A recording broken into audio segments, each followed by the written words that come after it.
tugamba nti woli ekyamazima woli abakulindirira bakulaba. Daddy, twagala okwebaza olw'akawungeezi kano. We want to thank you for this evening. Feva ani nate boolese. Who are we that you have brought? Taata, twandibadde wa singa si Father, ggwe. where would we have been if it wasn't you? Twandibadde wa singa si Where kisa would we kyo. have been if it wasn't for your grace? Twandibadde wa singa Where would we tewatwagala. have been if you haven't loved us? Taata, abamu twandibadde twafa Some dda. of us would have been dead already. Abamu endwadde zandibadde zaatuyoola Some of dda. us would have been taken by sickness. Naye weebale But gwatuleseewo. thank you that you have left us alive. Ekyamazima ffe okubeera abalamu. Us being alive, Taata, si maanyi gaffe, it's not by our own power, si busobozi not bwaffe, by our own ability, naye gwe Katonda otwagadde. but it's your love. Taata, nno kyenva nzija mu maaso go. Lord, as we come before you, Nze n'ekibiina we ky'abantu have abazze come olwaleero. with this congregation today. Taata, n'abo abatulaba online, Father, those watching us online, tweyimusa emitima we gyaffe, lift our hearts, tweyimusa emyoyo we gyaffe, lift our souls Taata, nga twewaayo gy'oli. as we dedicate ourselves Tugamba unto you. jangu osomese, We say that you come and teach us. Omwoyo Omutukuvu jangu oyigirize. Holy Spirit, come and teach us. Taata, naffe tunaayiga Lord, we will learn era tunaakola by'oyagala. and we shall do what you want. Mu linnya erya In Mukama the waffe name of our Lord Yesu. Jesus Christ. Amiina. Amen. Kube mu ngalo yadde tuli bangi naye zo ziwulikika. May you clap your hands even if we are like this. Nsanyuse okubalaba mu linnya lya I'm Mukama. so glad to see you in the name of our Lord Jesus. Bayibuli egamba nti abo abamulindirira The Bible says that those who wait unto him, balidizibwa buggya amaanyi gaabwe. their strength will be renewed. Balitumbiira mu bbanga ng'empungu. They will fly high like eagles. Togenda buuka obeera empungu naye ng'empungu weebuuka. You will fly like an eagle. So ebyo mbyogera kukugamba nti obudde bwe weewaayo obwakawungeezi kano I'm telling you this moment you give yourself to God, olunaku lumu lujja kukya obukungule. you will harvest it someday. Tufune ebitabo byaffe ne peeni, May you get your books and pens. tugenda kuyiga. We are going to learn. Neebaza Katonda nti nali nako mubeera wano ndowooza January ng'atandika. I thank God that I last stood before you when January was starting. Zaali ennaku z'omwezi 3. I remember it was 3rd. Neebaza Katonda nti leero nnyimiriddewo. I thank God that I'm before you even today. Ku mulundi ogwo twayiga ku mutwe gwe twagamba running towards my calling. That day we learned about okuddukira eri okuyitibwako. Era tugenda kweyongerayo. And we are going to go further. Kati kasaako kali ke twakuba ku olwo ke tugenda okutandikira. That sample that we had last time, we are going to start from there. Amiina. Tukyayagala ng'abavubuka okuddukira okuyitibwa kwaffe. Do we love as youth to run unto our callings? Twebaza Katonda nti baatuterawo n'omwaganya kati abaayitibwa okuyimba nabo baafuna space. We thank God that they gave us a space to minister to God like worshiping. Katonda agenda oleeta ebintu ng'amanyi ensonga lwaki abireese. God brings certain things when he knows why he has brought them. Abali mu gurupu yaffe erinnya tuliyita Awakening Our Gifts Those in 2025. our group tugamba nti okusisimula ebirabo byaffe omwaka guno.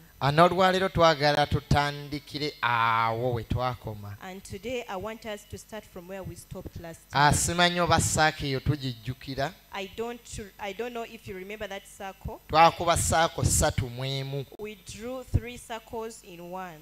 Ne tugamba nti kuliko abayite, And we said there are those who are called, kuliko abalonde, there are those who are chosen, n'abaafukibwako amafuta. and those who are anointed. Naye tosobola kubeera mu bibiri eby'omunda But you can't be in the 2 inner circles nga tosoose kubeera mu bisatu eby'ebweru. before being in the outmost circle. Kati ekitegeeza nga tunaaganyulwa wano. Meaning that if we are to benefit, Tusookeddwa kubeera ffenna bayite. we have to be called first. eky'omukisa kye tulina nti ffenna ng'abali wala eno tuli bayite. The good thing is that all of us, we are called. Kati twagamba bali eri be tuyita abalonde. And we said those ones we call the chosen. Mu ngeri endala nabo bayite. In other words, they are also called. Naye baliko okuyitibwa okw'enjawulo. But they have a special calling unto them. Y'ensonga lwaki bayitibwa abalonde. That's why they are called the chosen. So twagala Katonda naffe atuyambe. We want God to help us too. Tugenda tunuulira abantu abamu abaasukuluma ku bayite ne bafuuka abalonde. We are going to look at those people who were called but they became chosen. Nga bwe tuyaayanira Katonda naffe tuveeko mu kibiina eky'abayita obuyisi. As we yearn also that we may go out of the group that is called the called. Naye nze naawe tubeereko abo abalonde. Me and you to become the chosen. Antandikidde mu kitabo kya Luka ssuula ya 6. We are starting from Luke chapter 6. Ngenda somesa nnyo sigenda buulira nnyo. I'm going to teach most. I'm not going to preach. Tuli mu Luka ssuula ya 6. Tikyannakato kyenkoze bubi toze nawe owandiika. Tuggyeyo ebitabo ne peeni. Luka ssuula ya 6 olunyiriri lwa 12. Kansome. Luke chapter 6 verse 12. Bayibuli egamba nti awo olwatuuka mu nnaku ezo n'avaayo n'agenda ku lusozi okusaba n'akeesa obudde ng'asaba Katonda. And it came to pass in those days that he went out into a mountain to pray and continued all night in prayer to God. Awo obudde bwe bwakya n'ayita abayigirizwa be mu bo n'alondamu 12 n'okuyita n'abayita abatume.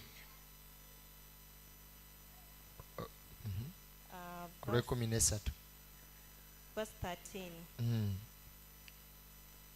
Verse 13 says, and when day came, he called his disciples and chose from them 12, whom he named apostles. Amanya gaabwe gali awo kati nengenda ku lw'17.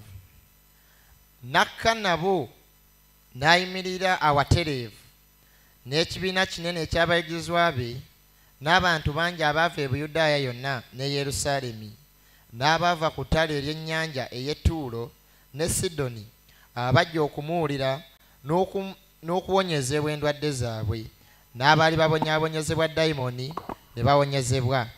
N'ekibiina kyonna ne kisala amagezi okumukomako obukomi kubanga amaanyi gaavanga mu ye ne gabawonyanga bonna. Mukama yeebazibwe. Praise be to God. No Bible obadde oleeseeyo ezo Katonda yazigaana wano kyova olaba agijja nako. So twagala tutunuulira abayite.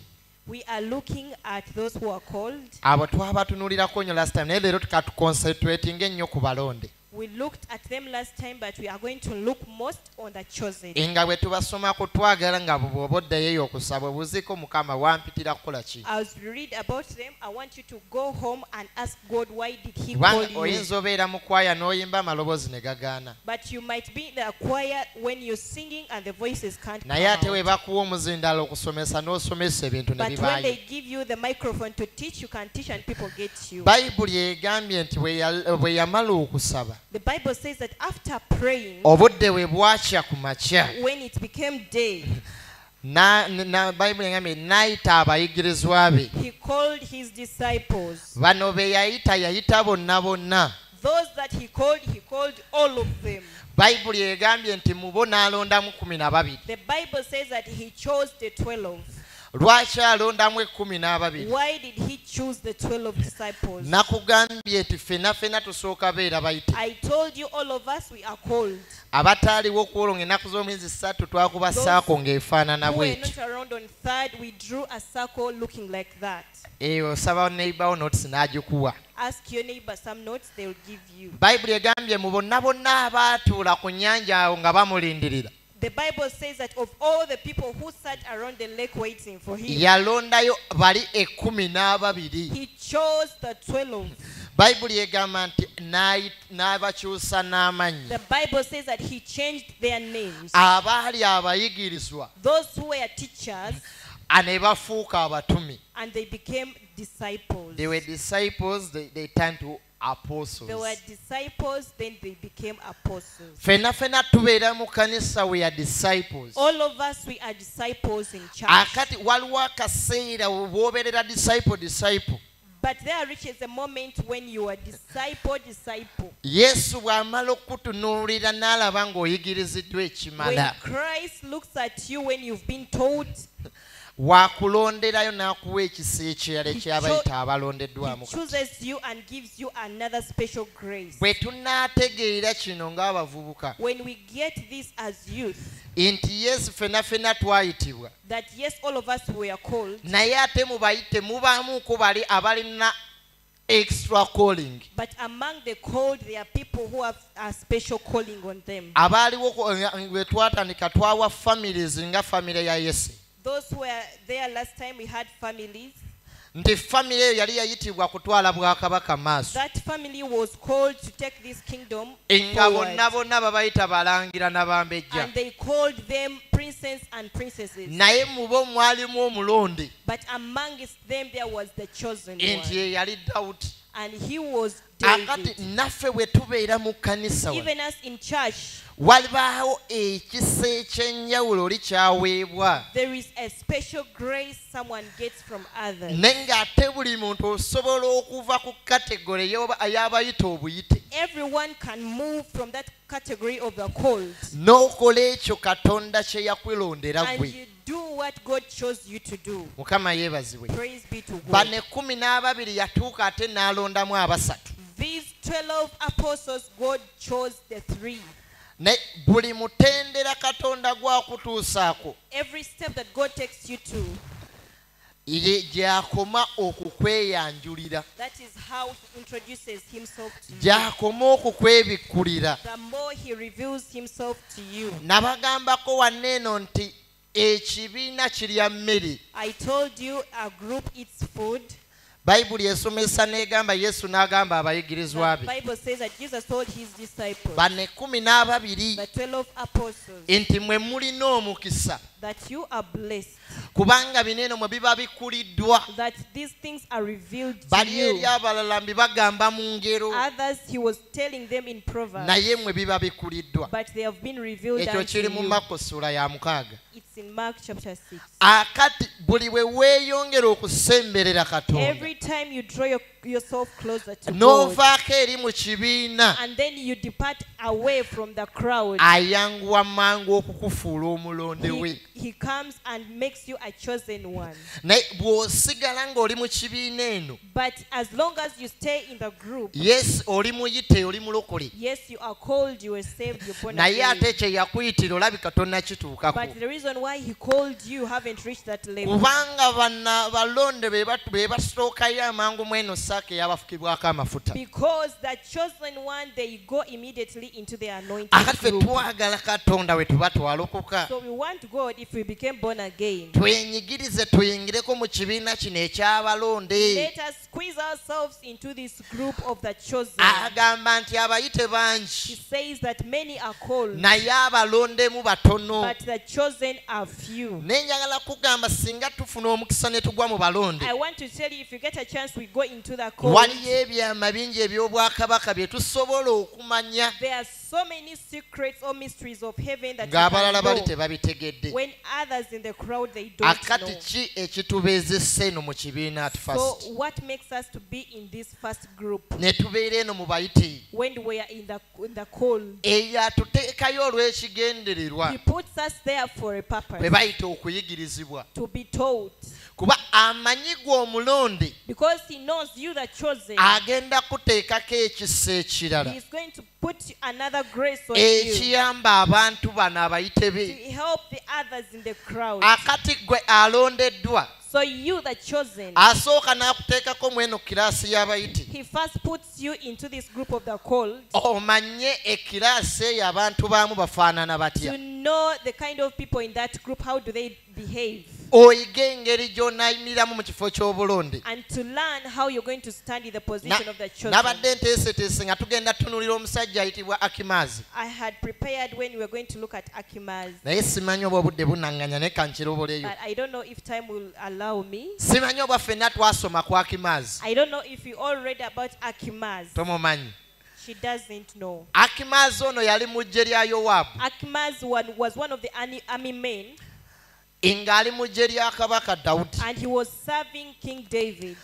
Abusalomu ng'ayigganya kitaawe. When Absalom was looking out for his father, ng'ayagala amugye ku bwakabaka. he wanted to take David into exile. Yowaabu agenda atabaala ebiri ewa Abusalomu. Then Joab went to see what Absalom was doing. Bwe baatuuka eyo mu lutalo ne lunyinyiitira. When they reached there, war was at its most.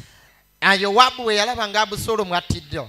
When Joab saw that Absalom was killed, n'atuma bagende babuulire then kabaka. he sent a messenger to go and tell the king. Kale katugendeyo ewa Akimaazi olabe nti okubeera mu bayite nakyo kirungi. Let us go and see Achimaaz. Okubeera mu kiraasi eno ey'ewabweru kirungi. The benefits of being in this. Samwiri ekyokubiri ssuula 18. 2 Samuel chapter 18. Kansuubire kye ŋŋambye kyekyo. Weewo.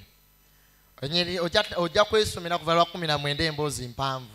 You read from chapter 19, it's a long story. Naye omusajja ono Akimaazi This man Achimaaz, yali musajja amanyi okudduka embiro. he knew how to run very fast. Nga bwe buba kutuma bubaka abutuusaayo If it mangu. were to take a message, he would take it very fast. Nti weetaaga kutwalira kabaka mawulire. That you need to take news to the king. Akimaazi waali adduka. Achimaaz would run. Era ne waneno olutalo we lwanyinyiitira. And when the war was at its most, Yowaabu n'alaba nga Abusalomu attiddwa. then Joab saw when Absalom was killed. Afunayo omu ku babaka. He gets one of the messengers Amutuma abuulire Dawudi. and sends him to David Amugambe nti omwana we to afudde. tell him about Absalom's death. Akimaazi ye teyamanya naki kyali kiguddewo mu Achimaaz, kibiina. he never knew about what happened in the crowd. Olwawulira oluyoogaano eri emabega When he heard olw'obuwanguzi. about the noises in the background, N'alaba ne Yowaabu ng'ayisa omubaka. and when he saw Joab calling a messenger, N'agamba nze kanziruke he mbuulire kabaka said, let me ekibaddewo. run fast and tell the king. Eyo sitole enyuma ojja gyesomera. That story is very interesting. Ono Akimaazi n'adduka. Achimaaz ran fast, Ne bamugamba togenda. and then they told him, don't go. N'agamba kale kammale Then gagenda. he said, let me just go. Abakuuma ku lubiri lwa kabaka we The baalengera. watchmen at the king's palace, when they Ne saw, bagamba tulengera omusajja ajja ng'adduka. and they say that we are seeing someone running towards us, N'enzirukayo eringa eya Akimaazi. as if he's running like Achimaaz. Kabaka n'agamba mumuggulire aleese Then the mawulire king malungi. say that you open the door for him. He has Bwe brought good baggulawo news. amawulire kabaka n'amugamba mirembe. When the king greeted him, Akimaazi amugamba simanyi kibaddewo naye oliwulidde oluyoogaano ne nzija nkutegeeze. Achimaaz said that I don't know what happened, but when I heard the noises, I just went to Yalina tell you. emisinde. He was running very fast. Yagamba simanyi kibaddewo naye mpulidde oluyoogaano He eri. said, I don't know what happened, but I've just come to Ne tell nzija you. nkutegeeze nti Katonda agabudde abalabe bo mu mikono gyo. And he told the king that God has given out Ekibuuzo his kya kabaka enemies. kyali nti mutabani wange Abusalomu mulamu. Then the king asked, is my son Absalom alive? Eyatutte amawulire nga tamanyi kye The kibaddewo. messenger didn't know what happened. Omutuma omutuufu bwe yajja When the right messenger came, ye yamanya n'engeri gye babikkiramu kabaka he mutabani we. knew how he was going to bring this sad news to the king. Ekikuteesa mu eno saaka eyawabweru ng'okyali muyite. Why do you go into this next circle when you're still Kumanya called? ngeri gy'ogenda kuyimirira mu buweereza To bwo. know how you're going to stand in your ministry. Ekkanisa nnyingi zirina abaweereza balinga There's Akimaazi. so many churches with ministers like Achimaaz. Olw'okuba tumanyi osoma Bayibuli. Because we know how to read the Bible, ne tulowooza banaatuweerawo ebituuti we tubuulire think we are going to be given the pulpit to olw'okuba preach. tumanyi okwogera mu nnimi Because we know how to speak in tongues. tugenda naye nga tetulina bubaka katonda We bw'atutumye go, but when we do not have any message from tugenda God, bugenzi nga we Akimaazi just go like that far. lwe tugobyeko emizimu ne gigenda When we chase away demons and they go, awo tugenda bugenzi naffe ne tukola and then ekkanisa we just go and put up a church. oba Akimaazi bangi Akimas, there are so many naye of tetwagala them, babeere mu bavubuka abayise wa but mamisaala we don't want them to be among the youth. yensonga lwaki tubeere neeno mu kibiina ekyabayite nga wetulindibwa okulondebwa That's kwaffe why we are always in the group of the called as we're waiting for our bayibuli calling. egambye nti we yatunuulira mu kibiina kyonna n'ayitamu The 12 Bible says that when he looked at the crowd, he called the 12. naye ate ne bali tekyabagoba sigala nga bayigirizwa But it did not stop them from being disciples. baneeno just yali abalonzeyo benkugambye abalina extra But calling he chose these apostles with a special calling. kaakati ne mu banne 12 Even amongst the 12 apostles, osanga mwalimu Akimaazi nga ye Yuda maybe there was Akimas that was Judah. n'alondamu abasatu Then he chose the 12, the genda three. olabe mu banne abasatu ekyababaako Let us see what happened to the three. ye Matayo essula ya 17 Matthew chapter 17. enjagala kulaga nti twatandika tugamba nti okulokoka kwaffe kyali kisa We started when we were saying that our salvation was of grace. neŋŋamba nti ffenna abali mu kanisa twayitibwa All of us in the church we were called, naye twagala katonda naffe atulondeyo kabeeko bw'atusimba but we want God to lift us and put us somewhere. mu banne 12 ate yamala n'alondamu abasatu Amongst the 12, he chose the three.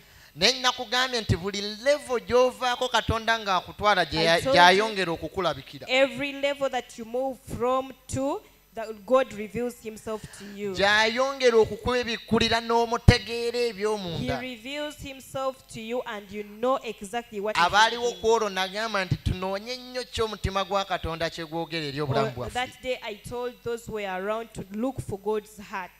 mu banne abasatu ogenda wulira ekyababaako What happened to the three? ennaku 6 bwe zaayitawo yesu n'atwala peetero ne yakobo ne yokaana muganda we n'abalinnyisa ku lusozi oluwanvu bokka kaakagambo bokka kakulu nnyo That word only is very important. kubanga eri tuvuddeyo ng'amaze olonda 12 There where we've come from, we saw that he chose the 12. kaakani ako bokka kasimbasira nti That word only nti omwenda yabaleka means that he left the 9. n'afuusibwa mu maaso gaabwe amaaso ge ne gamasamasa ng'enjuba ebyambalo bye ne bitukula ng'omusana laba Musa ne Eriya ne babalabikira nga boogera naye Peetero n'addamu n'agamba Yesu nti Mukama wange kirungi ffe okubeera wano bw'oyagala n'azimba wano ensiisira 3 emu yiyo endala ya Musa endala ya Eriya tusooke tukomaawo Let us first stop from there.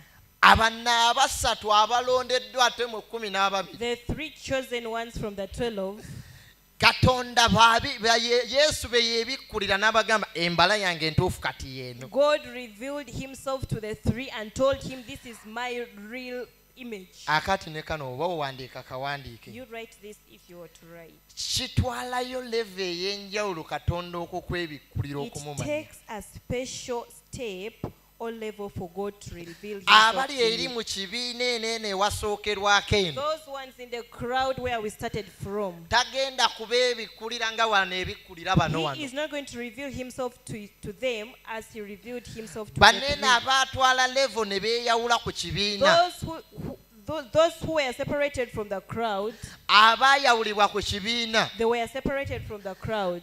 katonda be yeeyabiza ennyo God revealed himself to them. kati nze naawe nga tunaalondebwa So me and you to be chosen, waliwo bye tuteekeddwa okukola nga tweyawudde ku there kibiina are things that we must do aside from the congregation. yesu bw'amala okukyusibwa When God was transformed, when Jesus, after being transformed, that was not transformation, transfigured transfigured, kuba kufuulibwa when Jesus was transfigured, banno abaali nabo be bagetinga transformed.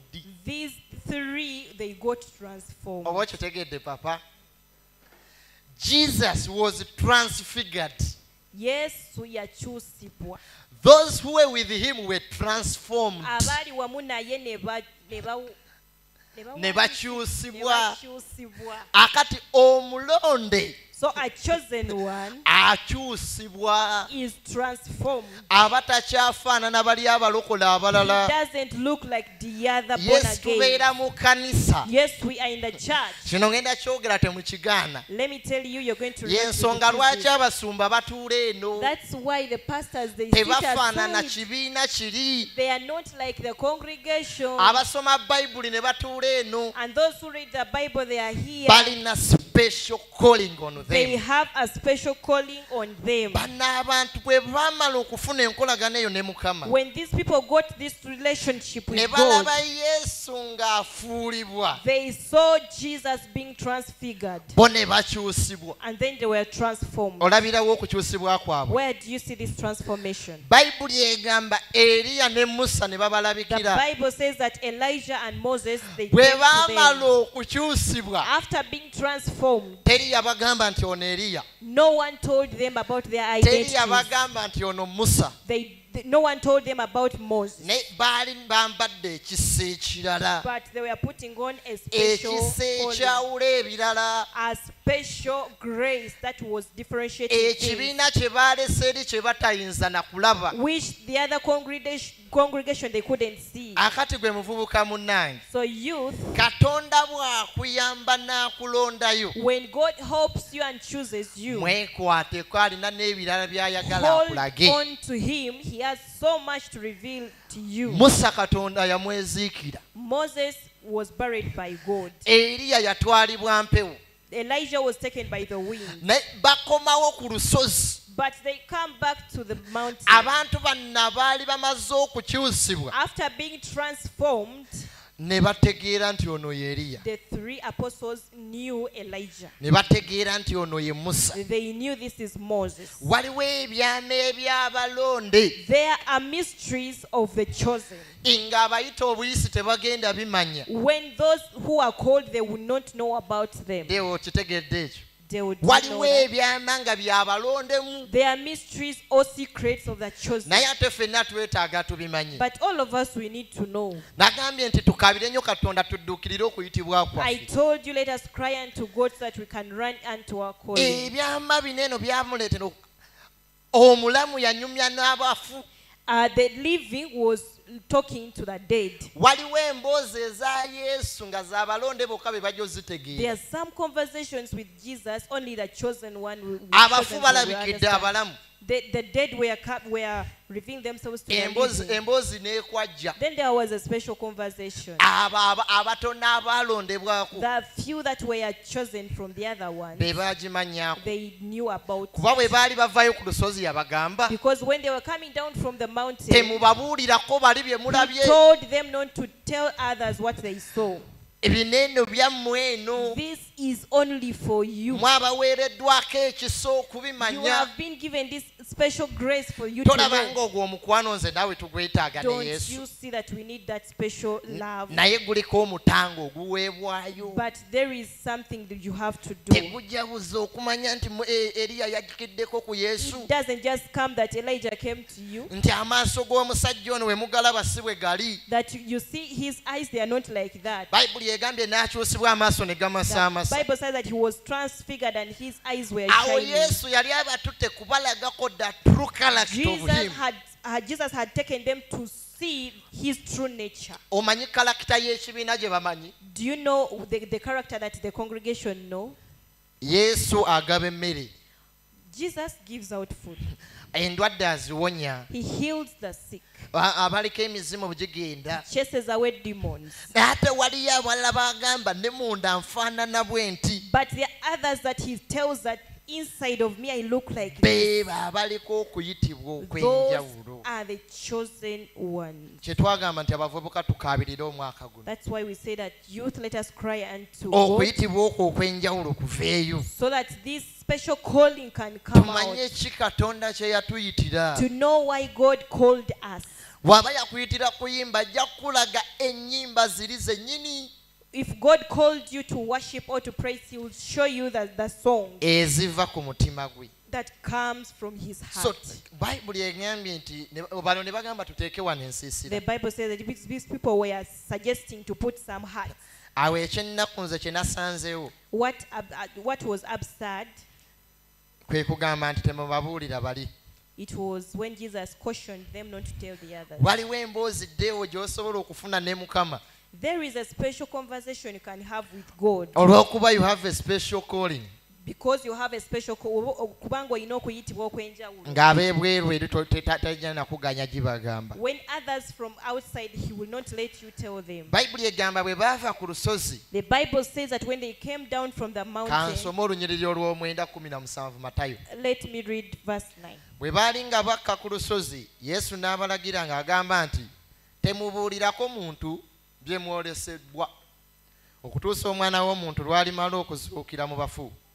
Abayigirizwa be ne bamubuuza ne bagamba nti kale kiki ekigambye abawandiisi nti Eriya kimugwanidde okusooka okujja? N'addamu n'agamba nti Eriya ajja ddala alirongoosa byonna. Naye mbagamba nti Eriya amaze okujja, nabo tebaamumanya, naye baamukola bye baayagala.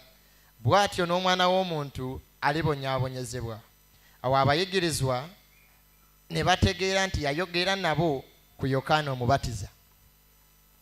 Mukama yeebazibwe. Praise be to God. Abantu banene abaalondebwa Kristo These people that were chosen by God, nga bamaze okukyusibwa ne baggyibwamu n'olugambo kuba temwogerayo ebiri eri. after being transformed and this gossip had gone away from them, Ani yababuulira nti Eriya yali Yokaana Omubatiza? who told them that Elijah was John the Baptist? Ani yababuulira? Who told them?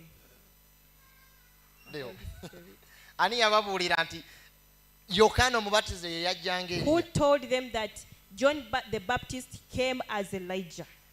Olw'okuba baatambula ne Yesu. Because they moved with Christ. Yesu bwe yali ng'awaanyisibwa, When Jesus was being bo transfigured, ne bakyusibwa, they were transformed. baayambala omwoyo omulala ow'amagezi. They put on another spirit of Nga Yesu asunako busunyi ne bategeera.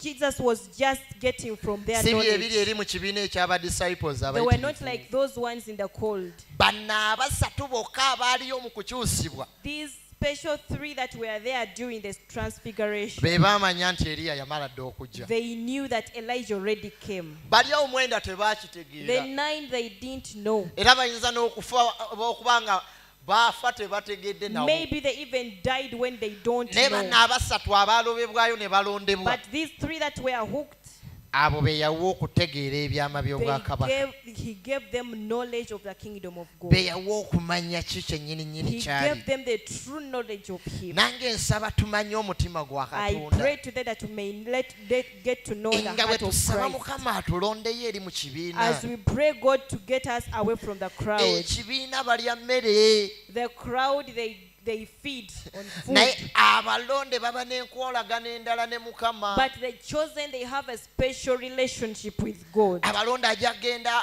mu kibiina ajja genda abakwateko bawone kibeere nga kiwedde. The congregation, God will just go and touch them, they get healed, and then it's done. Bagambe nti ekyamazima yajja. Then they say that, yes, true, He came. Naye ayagala omutegeera alobebwayo n'asooka But the amweyanjulira. one who wants to know Him, He hooks you out and gets you to know So Him. nsaba Katonda ffe abavubuka ba Victoria atulobeyo. I pray the youth of Victory, may the Atwawuleyo Lord mu get us kibiina. out of the congregation Naffe tubeeko ab'ensonga mu nnyumba ye. so that we might become purposeful. in Mukama His house. yeebazibwe. Praise be to God. Bayibuli eyogera mu Basesalonika 5:4 The Bible says in ekisooka First Thessalonians nti abayita mwesigwa n'okukola ye alikola. He calls them when they trust him that he will work. Nti oyo akuyita gwakulonda eyatuyita n'atulokola. That the one who called us and saved us. Kuba eyo twagamba nti ye step esooka. That's why we say that is the first step. Bayibuli egambye abayita mwesigwa.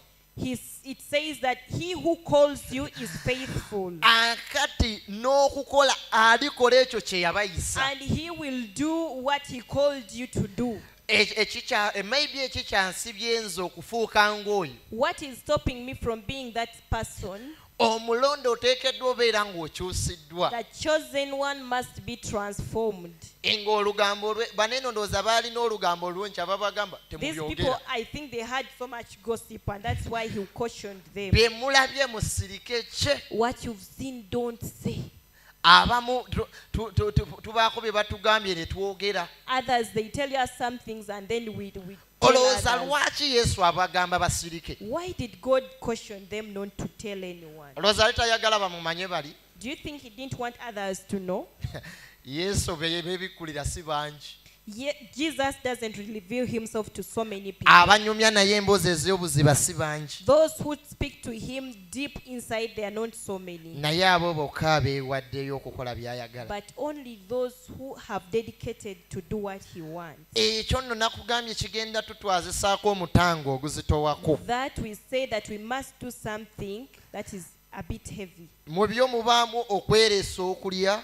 There is letting go of food. Ng'oyagala osemberere Katonda akuyite. If you want God to call you.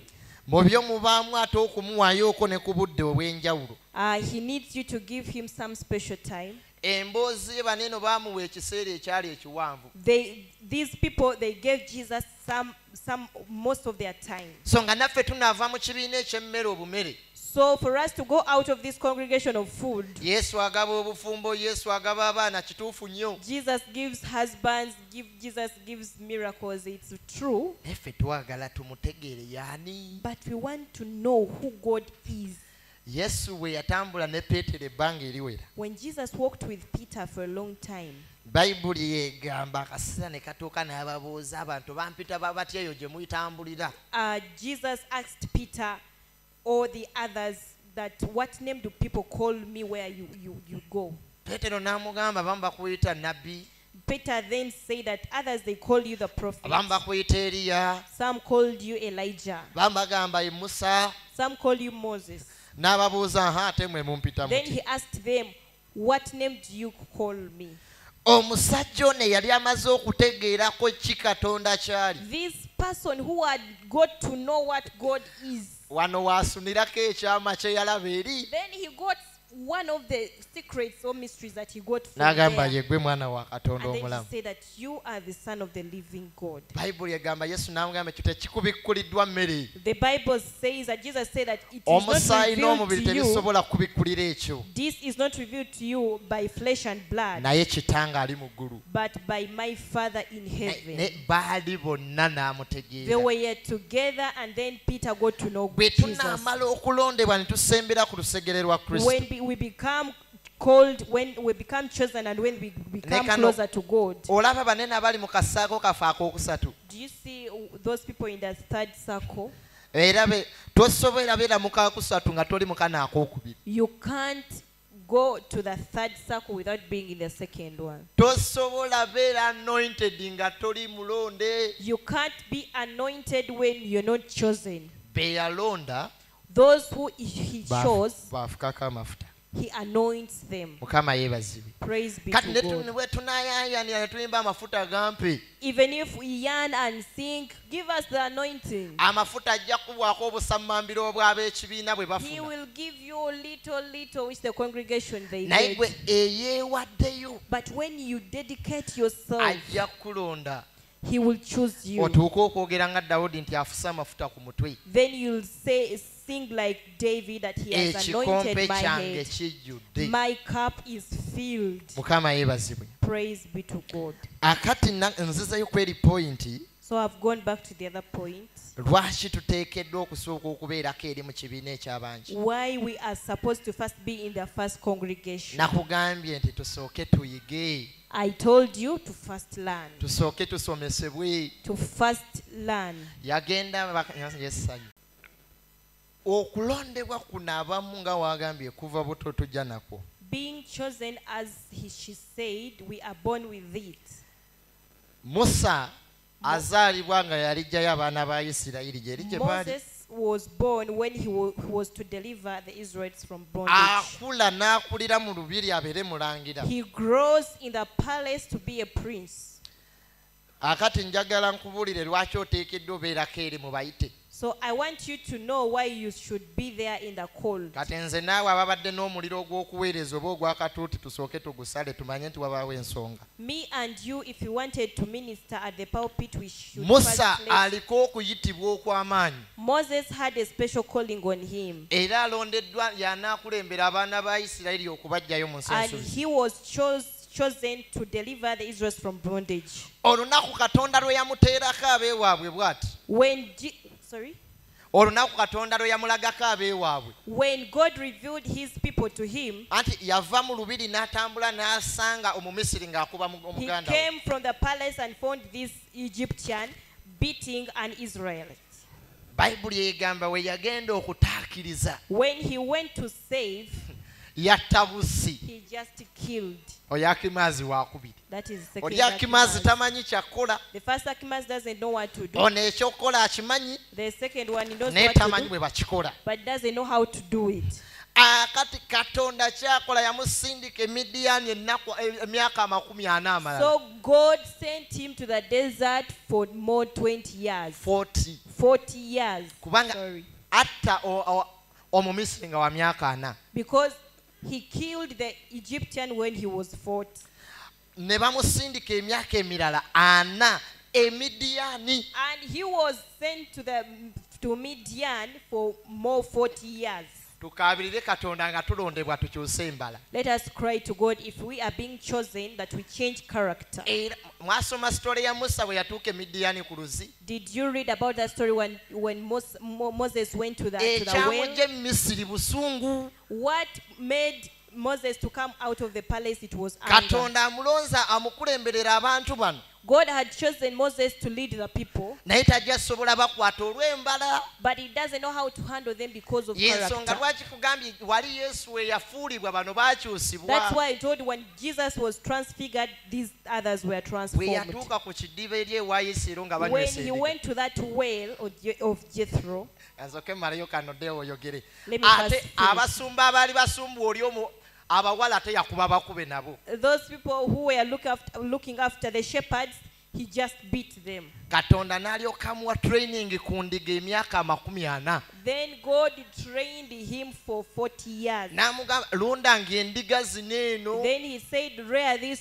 sheep, kubanga ojja kumanya engeri gye bakwatamu abantu. because you will know how to handle people. bw'onaasobola okulonda endiga If you can rear a sheep etalina magezi gategeera which bulungi doesn't have knowledge, ojja sobola okukwata abantu you benjagala will know ononole. how to handle my people. oluvannyuma lw'emyaka 4 After 4 good years, amutuma nti kati ddayo Misiri. then he sends him to go back Omulimu gwo to gutuuse. Egypt. Kakati Your work has reached. amaze okumujja mu saaki y'ewabweru Then he has got him out of the outer nga circle amaze okumusomesa. after teaching him. nga tusaba katonda tugende mu kasaako namba 2. As we are praying to God to go to the next ate circle, tusooke tugumireko ne we tuli. let us first be patient where we are. tobiteekamu ku papa tonamanya kwata bantu. Don't be impatient. You don't know how to handle people. kyeŋŋambye nti weetaagayo okweyawulamu. That's why I say that you must go out of the congregation. omusemberereko omubuuze kiki nina okukola muzeeyi. Draw closer to God and ask him what you are supposed to do. Musa agenda okuva eyo ng'ayize we When bakwata. Moses came out of the desert, he knew how to handle singa people. yali Musa oli Falaawo n'amugamba ŋŋaanye ki kye yandikozaawo. If he was the other older Moses, when Pharaoh tells him that I have refused, emirundi egyo gyonna nga katonda yakutumye oli n'agaana. all these times that God sent Moses, olaba Pharaoh refused. bwamusumbuwako n'agamba sinze yabazaala bano abaana. you look at this moment when naye ate ng'avuddeyo mu upset ssomero lya him. myaka 4. he said that I didn't give birth to these people. Akati tuteekeddwa okukkirizwa ate tusomesebwemu. So we must accept and learn. Ne Yesu mwennyini yadde yali mulonde ng'agenda tufiirira. Even Jesus, he was chosen and he was to die for us. Bagamba nti obuweereza bwe bwali bya mwaka 3. The Bible says that his ministry was for 3 years. Ne gino gyonna emyaka yagimalangako ng'ali mu yeekaalu. But all these years he spent them in the temple. Awuliriza biki abafalisaayo bye bayigiriza. He was listening to what the Pharisees was Alabe teaching, engeri gy'anaabakwata. to see how he was going to handle them, Amanye biki ebyatuula munda mu bo. to know what is residing inside of them. Tojjukira nga bazadde be bamunoonya You ng'asigaddeyo. don't remember when his parents were looking for him? Nga bagamba tukunoonya n'agamba nze wano we wantumibwa Then we his wange. parents say that we've been looking for you. He told them, this is my home, this is where I was Yali sent to do. akyatendekebwa. He was being taught. Akati ekyo nkireese.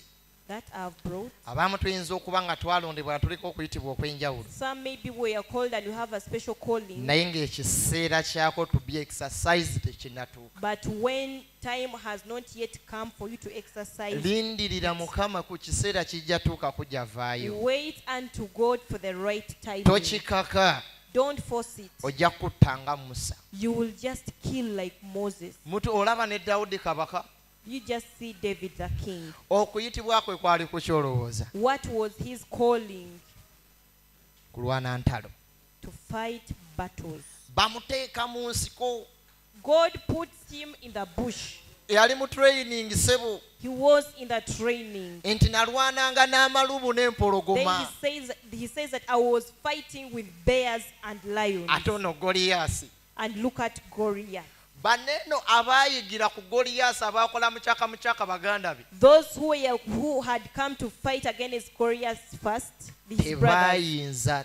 they did not manage. Katonda akuyisa awantu ng'okulondebwako kuli mu maaso wali. God makes you to pass through something when your calling is just ahead. Nga ye testimony egenda okuyamba okuyimirira mu When kuyitibwa that is okukale. the only testimony that is going to help you to stand in that calling. Tojjukira David we yagamba Goliath. Don't remember when David told Goliath?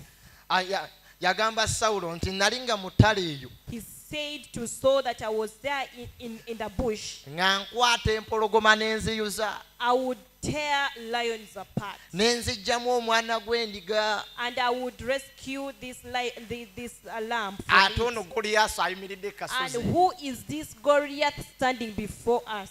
Naye kyamutwalira level ebeera mu nsiko. Ensiko ye kiraasi eyo ey'abangi This b'obeera bush okuyiga. was a class for him to learn. Waliwo omusajja omwana omulala yaliko okuyitibwa bamuyita Samwiri. There was this boy called Samuel. Yali alina okubeerako wansi wa Eri kabona. He had to be under Eli. Abaana ba Eri ne beekola byonna nga ka Samwiri mwekali. The sons of Eli did all sorts of things when Samuel was there. Paka ekiseera kye we kyatuuka ng'amaze oyigirizibwa. Until the moment when it came to pass when Saul was told. Obudde bwaffe bulinga obuweddeyo. Time has left us. Naye nsaba Katonda But I pray to God atuyambe, to help us. atulageko omutima gwe kye guli. To help us to know his heart. Naye nkugambye kijja kwetaagisaayo ekiseera eky'okweyawula. But it needs you to go out of the congregation. Tajja ebintu ebimu tabitugambira nga tuli mu kibiina. Some things he doesn't tell us when we are among the Tajja crowd. kujja lwa Sande wano ayogere. He will not come on Sunday to tell Kuba you. ku Sande ajja kugabira mu kibiina mmere. He will come on Sunday to feed the crowd. Akati gwe amwetaaze nga ggwe. So you, when you need him, Mukaabirire mugambe nti jangu ondobeyo okobeeko ekifo cry unto wonteeka. him and tell him to hook you out of the congregation. Put you Nzikiriza ajja somewhere. kwogera. I believe that he will speak. Ajja tukyusa He will transform us mu linnya erya Yesu. in the name of our Lord Lwaki Jesus. tabawo omukisa n'ebigambo Why ebyo? can't he bless you with those words? Tunaddamu gye bulijja olw'enifuna omukisa omulala. Then we shall continue from there when I get another chance. Amiina. Amen. Yesu bw'onompita. Nange naitaba Ye- Yesu bono nange nayitaba Yesu ono mpita nange nayitaba nja kugenda koleremu Yesu ono mpita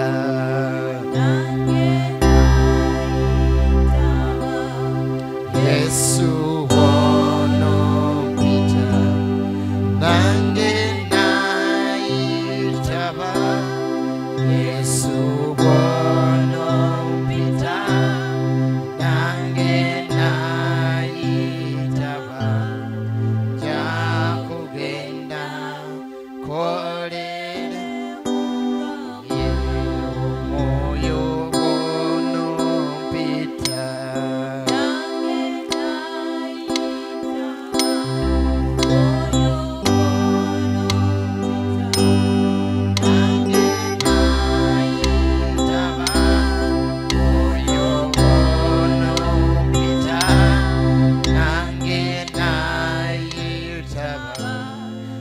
Jakugenda koleremu yezengambye Jakugenda kolere Jakugenda kolere Jakugenda kolere mukama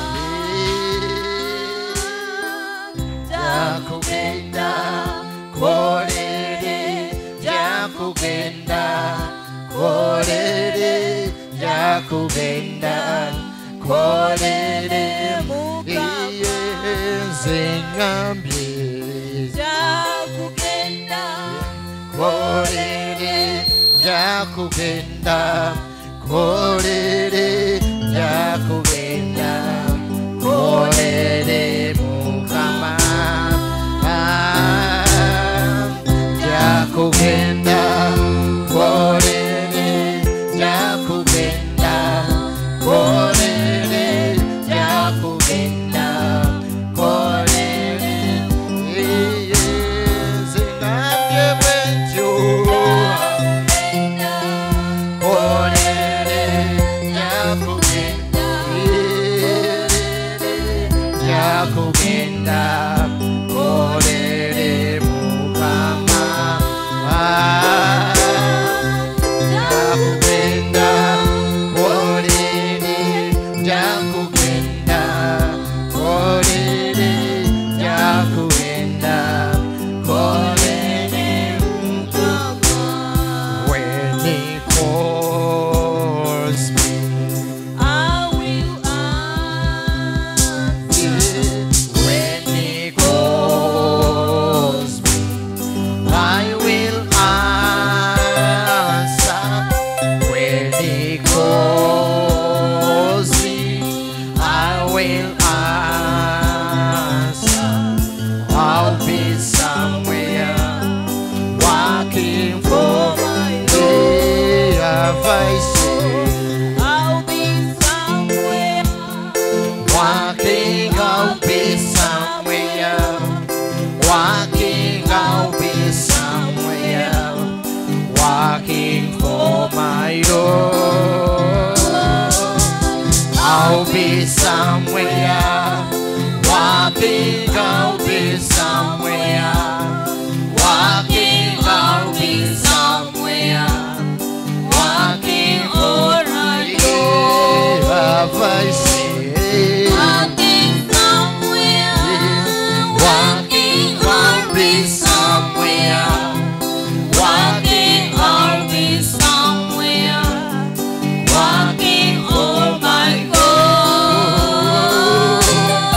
I'll be somewhere walking I'll be somewhere walking I'll be somewhere walking for my God kale mugambe mukama nti nzize onfuula ekibya ky'oyagala baako essala eyo gy'oba weesabira mugambe mukama njagala nange mbeere omu ku balonde bayibuli egamba abayite bangi naye abalondemu batono mugambe Mukama ku mulembe guneeno leka mbeera omu kwabo boolonze mugambe ku mulembe guneeno mbeera omu kwabo beweggulirawo mugambe leka ku mulembe guneeno embeera abo abanaakusanyusa embeera ekyo ekirya ky'onaakozesa taata mukwano gwange ssebo omusumba omulungi twagala okwebaza weebale gwe Katonda atusomesa weebale gwe Katonda atuyigiriza weebale gwe Katonda atuyamba taata weebale olw'ekigambo kyo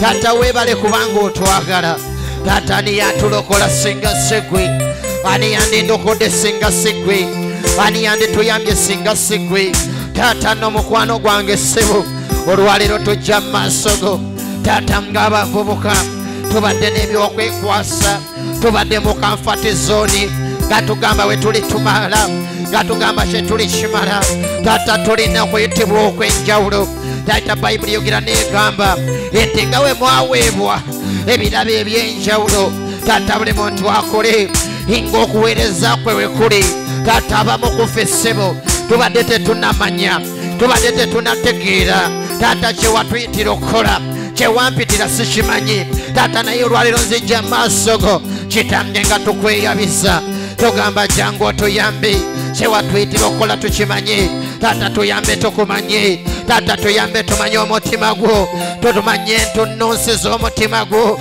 taata njigiriza ssebo entunnunsi z'omutima gwo taata tusabya ekitange otuyambe okukweyawulirako otuyambe okukunoonya okuyamba otunoonya amaaso go otuyamba okuyimirira otuyamba okuweereza otuyamba ogenda naawe otuyambe mukwano gwange taata ng'abavubuka taata bayibuli egamba nti tetunyoomanga okuyitibwa okuli mu ffe ebirabo ebiri mu ffe taata abamu bibadde byafa ebimu bibadde byakunjubuka ebimu bibadde tebinnagolokoka naye bayibuli yogera n'egamba nti ngolokoka oyake omusamu nagwo gutuuse taata naffe olwaleero kuno kwe kusaba kwaffe tuyambe tugolokoke taata baakuba olonda baakuba okwowola bayibuli engamba noyita samwiri ngali mu yeekalo ngali ndirira taata naffe olwaleero waliwo abaludde mu yeekalo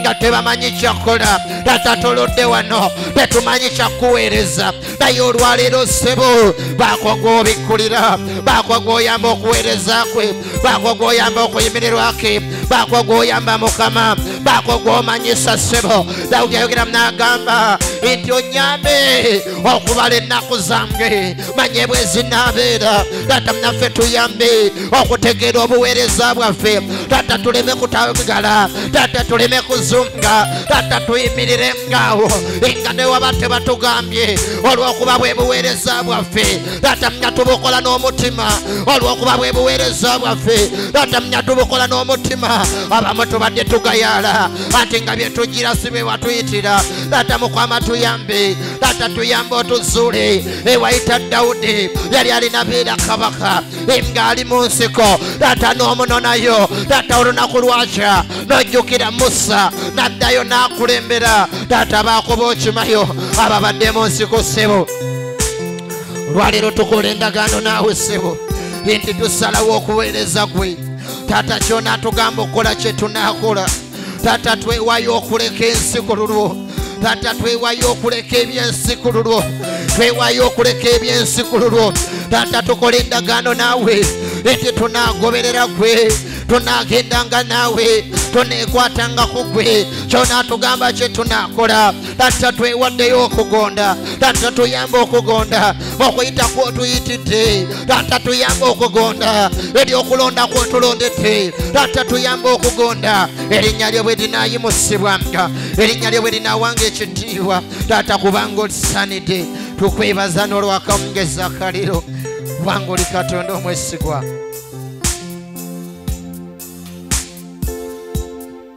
Taata mu linnya eddungi erya Mukama waffe Yesu mukwano gwange njagala okwebaza olw'akawungezi kano weebale Katonda ayogedde n'obulamu bwaffe bayibuli egamba nti mumaze okuwulira ebigambo byange kyemunaava mubeera ng'abatukuvu kyemunaava mubeera ng'abalongoofu taata tuwulidde ekigambo kyo oyagala nnyo tuddukire eri okuyitibwa kwaffe.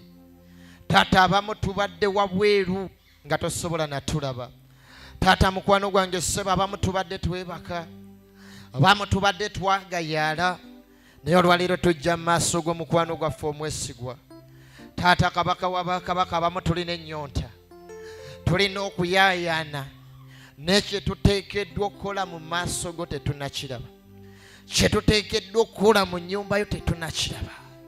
Taata abamu tubadde tukyali eri mu kibiina, bw'ogamba abayigirizwa abo nti ekibiina taata bo bammere bakulya buli, naye oyogera n'abayigirizwa n'obagamba nti muweereddwa omukisa. Emmwe abategeera bino ogamba nti engero zoogera mu kibiina naye baneeno boosembeza okumpi, taata engero ezo zibategeeza. Mukwano gwange nno nange kyenva nsaba, nze ne bannyinaze ne baganda bange abali wano, taata tulina ennyonta eyaayaanira gwe, tulina ennyonta ey'okumanya okuyitibwa kwaffe, tulina ennyonta ey'okugolokosa ebirabo ebiri munda muffe. Taata munda muffe mulimu ennyonta ey'okuweereza, munda muffe mulimu ennyonta ey'okusaba, munda muffe waliwo abalina ennyonta ey'okusinza, munda muffe waliwo abalina ennyonta ey'okubuulira enjiri, munda muffe muliwo abalina ennyonta taata ey'okusaba, taata ey'okwegayirira. Kitange nno kyenva nsaba otwebikulire ssebo, otwebikulire Mukama, tumanye kye tulina okukola, tutambulire mu ekyo mukwano gwange, kubanga omwo mwe muli omukisa gwaffe. Taata nsabye kabaka w'abakabaka nga bwe tusalawo okukweyawulira, taata buli omu ng'engeri gy'anaakweyawuliramu, kitange nkusabye omwebikkulire. Taata weebikkulira nga Musa bwe yajjanga mu nsiisira ey'okusisinkaniramu, taata naffe wanene waliwo abagenda okujja nga baagala obasisinkane. Taata kyenva nsaba Ayi Katonda wange, owulira okusaba kwabwe, ozibule amaaso go taata, olabe okuyaayana kw'emitima, ogulewo amatu go ssebo, owulire okusinda kw'emmeeme zaffe, kubanga tuyaayana Mukama okumanya, tuyaayana Mukama okuweereza. Taata kyenva nsaba ssebo, otuggulirewo omutima gwo, otuggulirewo omutima gwo taata, tukumanye, twagala okumanya entunnunsi z'omutima gwo, twagala kumanya enkuba y'omutima gwo, twagala kumanya endowooza y'omutima gwo, twagala kumanya Yesu kikyennyini ky'oli. Taata nno tuyamba okukyusibwa bwe tunayinza okumanya, bwe tunayinza okutegeera. Mu linnya erya Mukama waffe Yesu mwe tusabidde, amiina. Mukama yeebazibwe.